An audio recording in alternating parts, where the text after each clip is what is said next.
नमस्कार, माझं नाव पंढरनाथ वसंत मुरकर. मी एक रिटायर पर्सन आहे. 2 वर्ष झाले रिटायर होऊन. माझी एसटीची पेन्शन आहे रिटायर फक्त 4,000. सनेजमध्ये आता मला जस्ट 35,000 पर्यंत इन्कम येते. टोटल 40,000 रुपये. इन्कमपेक्षा सर्वात महत्त्वाचं मला तो रिझल्ट आलेला आहे.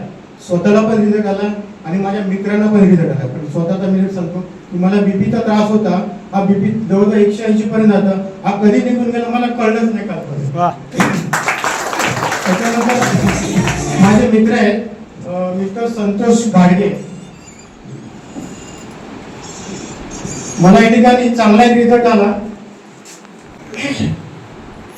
माझे मित्र आहेत संतोष गाडगे. यांना कसलंही व्यसन नाही.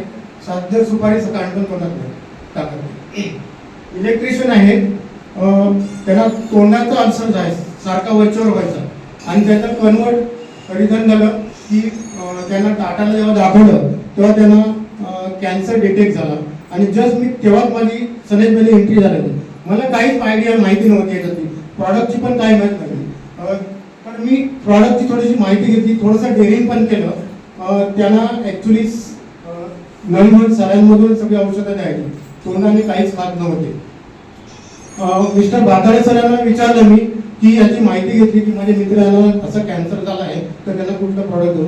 सरांनी सुद्धा मला आकाईसोना प्लस गॅनोडर्मा, गोवर्क आणि तुळशी ड्रॉप आणि हे सर्व मी त्यांना त्यांच्या नळीमार्फत देत होते आणि त्यांना एक चांगला रिझल्ट आला असा की त्यांनी 3-4 महिन्यानंतर टाटाला परत आपले रिपोर्ट दाखवले, चेक केलं तर टाटाच्या मोठे जे अधिक जे डॉक्टर्स आहेत त्यांनी त्यांना सांगितलं की तुम्हाला आता कॅन्सर नावाचा आजारच नाही.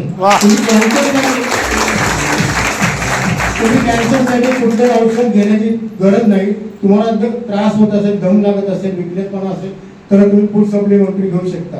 मी त्यांना स्वतःला त्यांना जास्त बोलता येणार नाही. स्वतःला 2 शब्द बोलत असतो.